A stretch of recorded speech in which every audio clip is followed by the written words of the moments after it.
Today we'll be looking at the aggregate demand model, also known as simply AD for aggregate demand. Aggregate demand is the total quantity of goods and services that all buyers in an economy want to buy at different possible price levels, ceteris paribus. In other words, other things remaining the same or equal. I've put an asterisk next to this. You need to know this definition. It pops up many times in essays, and it could pop up in a data analysis. The aggregate demand curve shows the relationship between the total quantity of goods and services buyers want to buy, and it doesn't matter if these buyers are within your country or other countries, but they want to buy your domestically produced goods, also known as real GDP demanded, and the economy's price level, ceteris paribus. It's very similar to micro. It's downward sloping. You can refer to it simply as AD. You don't have to write out aggregate demand.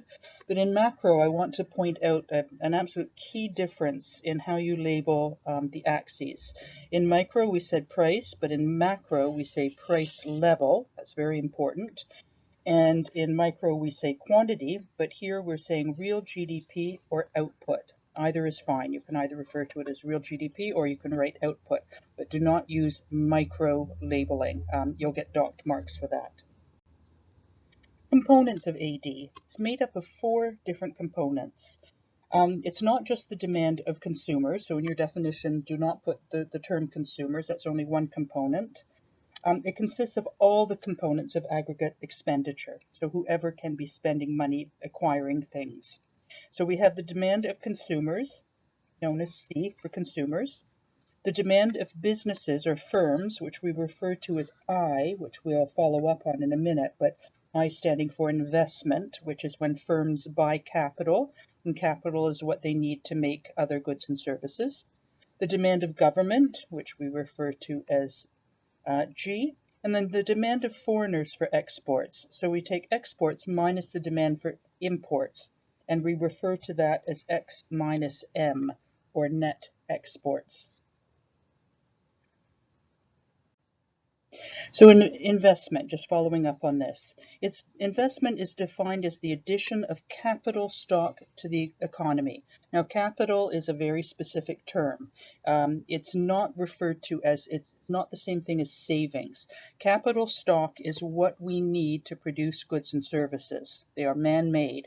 And there's 2 types of investment. Replacement investment, when firms are spending on capital to maintain the productivity of their existing capital. So in other words, they're replacing machines due to wear and tear, which is also known as depreciation. Or it could be induced investment, when firms are now going to buy more capital so that they can increase their output because they're responding to higher demands of the economy. So in other words, the national income's gone up. Buyers want more products, and so the firms are induced to invest. They've got the reason to invest in buying more capital to fulfill that demand. Government spending. If we think of what types of governments there are, there's of course municipal, there's provincial, thinking of it in Canada, and there's federal. And if we think of what types of things the government spends money on, they're numerous. It could be healthcare, could be education, known of course as merit goods, could be military, could be infrastructure, etc. And net exports being exports minus imports. So if we think of aggregate demand as being all of these components added together, so this is consumption, government spending,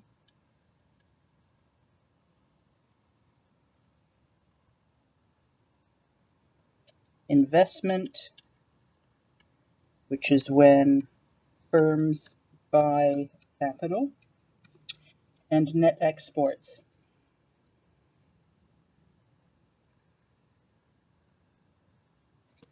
So why do we subtract imports from aggregate demand? Well, if we were trying to track this, we were, let's say, Statistics Canada, Stats Canada, and you were getting data on what did consumers buy, what did the government spend money on, what did firms buy money on. It would be a complete nightmare to be tracking that information and each time saying, okay, well, what did you spend money on that's strictly domestic goods? So everyone would have to separate out all of their receipts. They'd have to look for labels to see what had been imported. It would just not be feasible. So instead, we add all of these things together, knowing that some of them will be made up of imports. Then we add the exports, because that's what the rest of the world is demanding of our goods. And we back out the imports because they're easy to track. As they cross the Canadian border, we've got import receipts and duty being paid and all sorts of a paper trail. So we subtract imports at the end, so we're backing them out of what consumers have bought in the government and what firms have invested in. So the definition of AD once again. So aggregate demand is the total amount of real output, or real GDP, that we have consumers, firms, the government, and foreigners demand or want to buy at each possible price level over a particular period of time, ceteris paribus.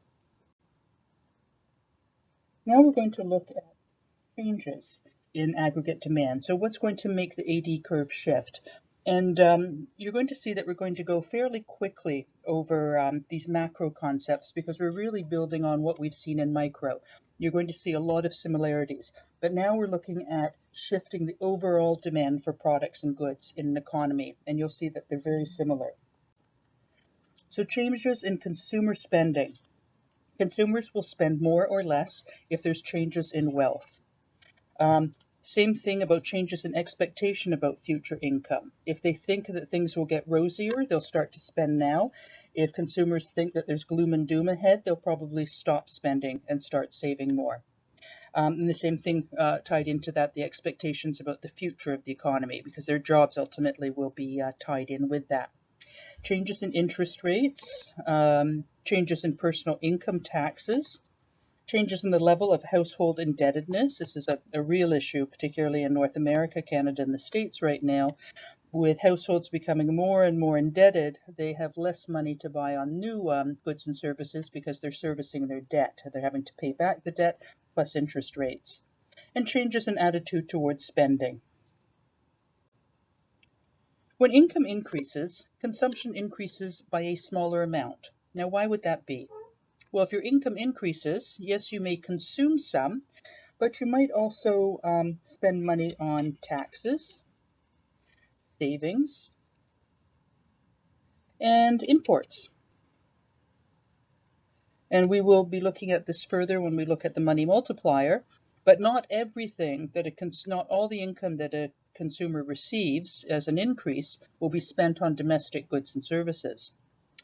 Now, does this have the same effect on a developing country as a developed country? Why or why not?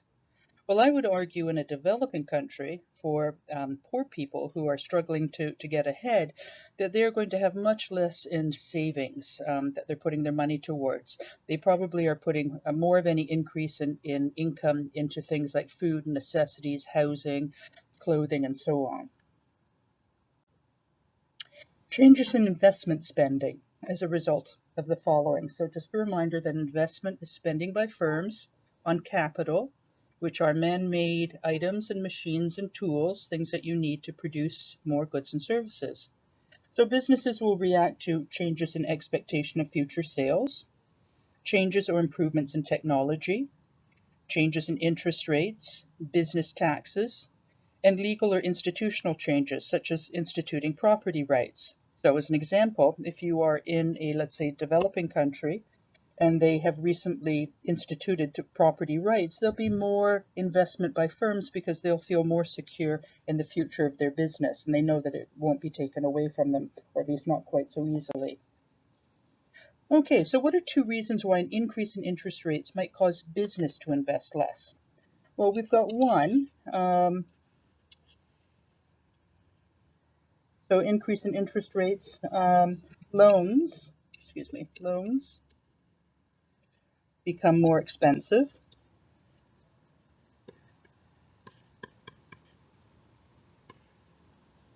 you have to pay more in interest. And so you have less money to invest.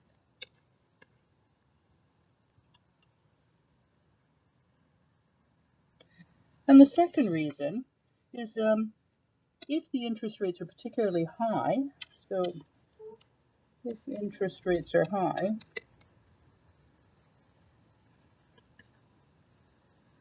there's more of an incentive for businesses to park their money in a bank and have their money increase relatively safely without as much risk than by trying to expand their business, which usually is really quite risky. And they may get higher profits, but on the other hand, they also might be facing losses.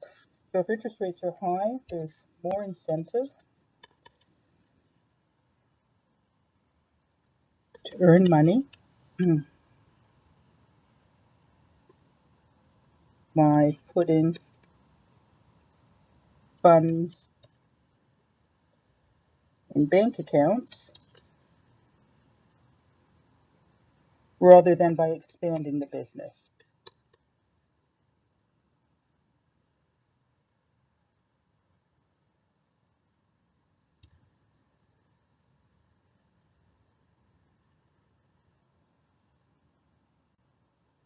Changes in government spending. They can be because of political priorities. So we can see, particularly when a new government is voted in, they may be radically different than the other government. They may be more in favor of higher education and training. They might believe more in investing in infrastructure or less in these things. So political priorities definitely play a role. And the more left you are to the spectrum, the more you are in favor of government spending, and the more you are to the right of the political spectrum, the more you are sort of hands-off and let the economy perform on its own. And also, we're going to see later on that the government often interferes, or let's use the term interferes, that maybe has negative connotations, but manipulates and tries to influence aggregate demand for various reasons, and we'll be spending quite a bit of time on that. Changes in export spending minus import spending. Well, if we have changes in real national income abroad, so let's say if the rest of the world becomes more expensive, we'll buy more of our exports, and changes in exchange rates. If our currency appreciates and worth more, it becomes more expensive for other countries to buy our goods, and our exports go down. Or if our currency depreciates, our goods now become cheaper for other countries, and they buy more of our exports. So testers, let's look at the impact of the following situations on aggregate demand.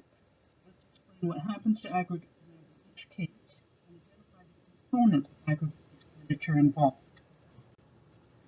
Okay, we have consumers becoming optimistic about future conditions in the economy, the level of employment, the level of income, expected economic growth, so they're feeling confident. It makes sense that they would then start to spend more. So AD is going to shift to the right. We'll show it with two arrows. We'll call it AD2, and the component is C for consumer spending. The government decides to increase taxes on firms' profits. Well, if firms have less money now because they're giving the government more money, they'll have less money to invest. So the AD curve will shift to the left.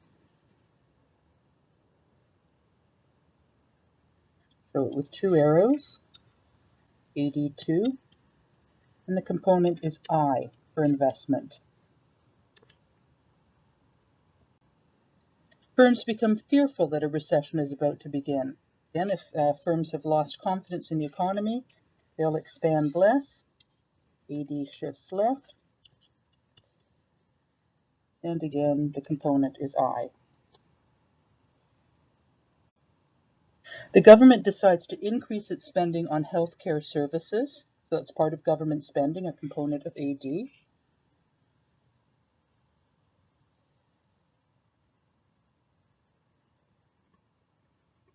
And the component, of course, is G.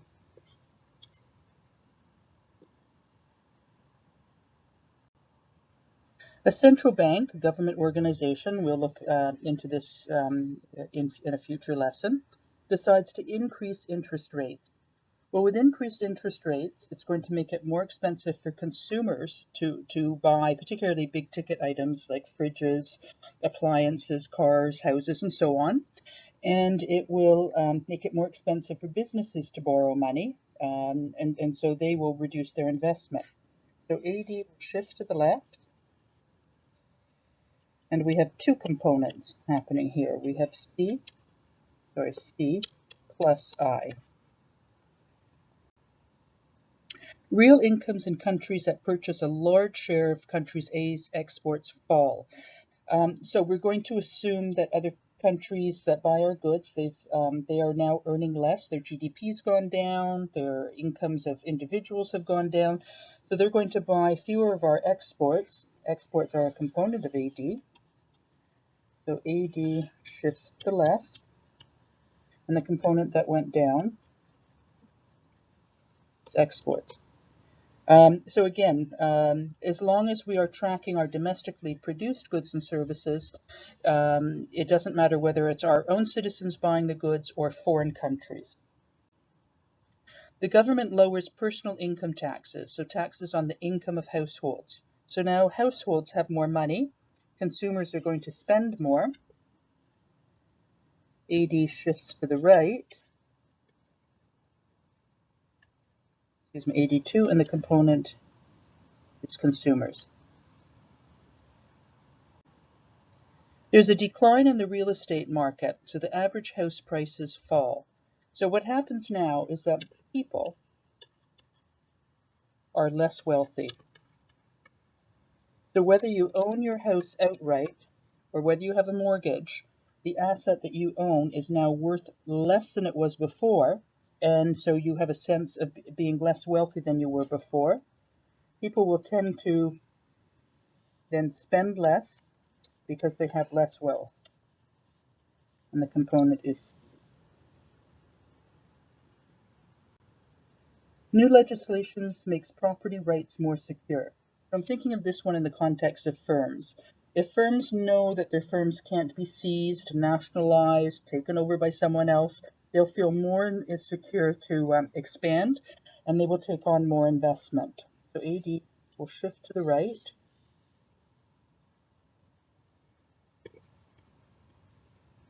The component is I for investment. There's an appreciation, an increase in the value of the euro relative to the US dollar.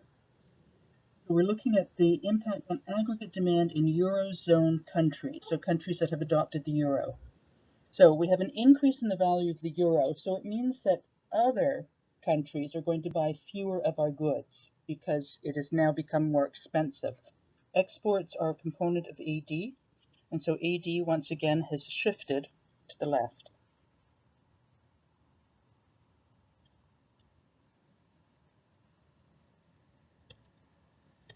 And the component is exports.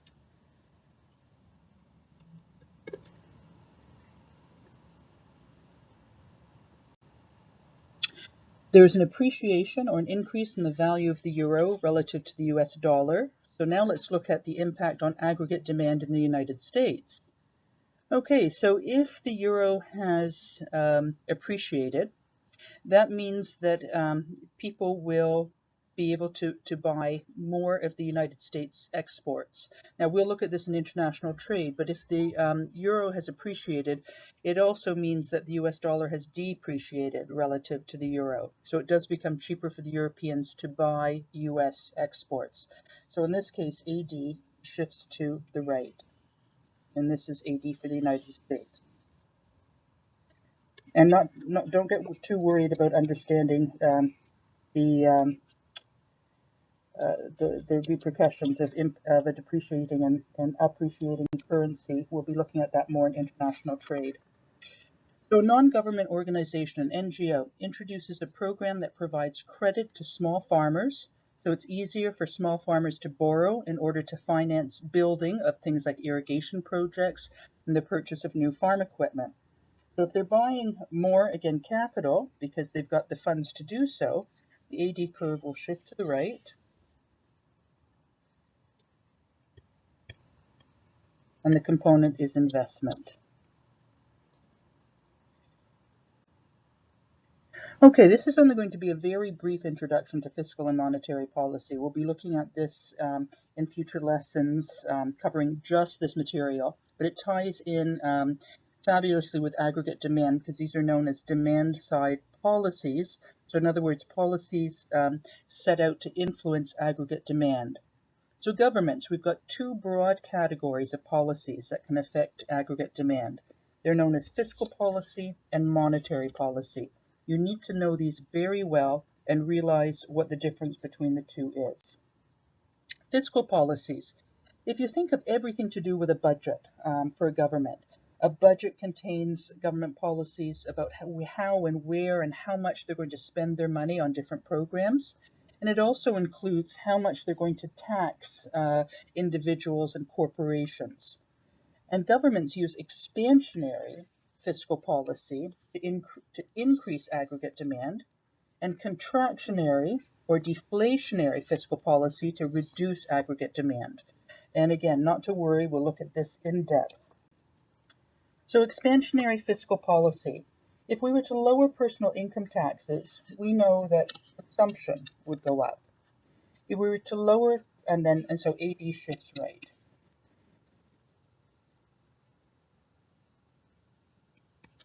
If we're to lower corporate taxes, we know that investment would increase, and again, AD would shift right.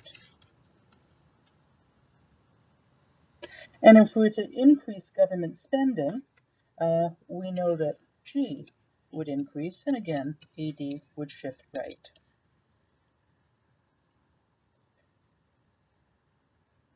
So again, these are fiscal, to do with taxation, whether it's personal or corporate, or government spending. These are things that we would expect to see in a budget. Monetary policy. It's a set of official policies governing the supply of money and interest rates. And we'll see later on that the supply of money and interest rates are related.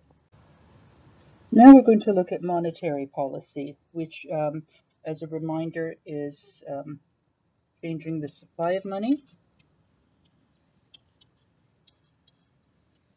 and interest rates. So what would be the effect on aggregate demand of lowering interest rates? Well, we know that it would be cheaper now for consumers to borrow. And also, consumers have less incentive to put money in the bank to save because they're getting a lower rate of interest. And so they're getting less money for parking their money there. So again, they have more incentive to spend it rather than save it. And we also now know it's cheaper for businesses to borrow money, so they're going to invest more in capital and expand. So when this happens, when AD is lowered or supply of money is increased, it's referred to, and you might hear this in the news, as a loose monetary policy. To operate a contractionary or tight monetary policy to reduce AD, the central bank would increase the base rate or their interest rate. So what is a central bank? You can't walk into a central bank and set up your own bank account. Ours is on Spark Street in Ottawa, and it is considered an institution that will loan to the other commercial banks, and it also sets the interest rates, the official Canadian interest rates, which then influences what the rate will be charged by, like the Royal Bank and CIBC and RBC and so on. So in most industrialized countries, we've got the central bank being independent from the federal government, and its primary responsibility is to maintain a low and stable rate of inflation in the economy. So if you were to look up Bank of England, Bank of Canada, the Federal Reserve in the States, generally in the upper right-hand corner of their website, you will see a target inflation rate. And for Canada, it's generally between 2 and 3%. So the central bank will step in and try to influence AD to keep the inflation rate around that 2 to 3%. And we will look at in future lessons what is the relationship between influencing AD and influencing the price level or inflation. So even though the central bank in many countries is independent, we often consider it as part of the government monetary policy. So in an IB question, if you were to talk about government policy being fiscal and monetary, and the monetary being interest rates and the supply of money, you won't be penalized. You don't have to specify that it is a separate entity. And in class, we're going to look at the Bank of Canada. We'll take a look at their policy of inflation. But just for some fun, we're going to look at unclaimed balances. So if you have missed our class, you might want to log on to this website, try to find the tab that takes you to the unclaimed balances. And under Ontario, just for the fun of it, if you look up, oh my goodness, the comedian Peter Russell, Peter, I've forgotten, but you'll know who I'm talking about. And you'll see that he has an unclaimed balance. And what other students often like to do is then to search on their family and relatives' names to see if they have an unclaimed balance. I did find an unclaimed balance for my brother-in-law a few years back of several $100s, so it can be a bit of fun. And that is it.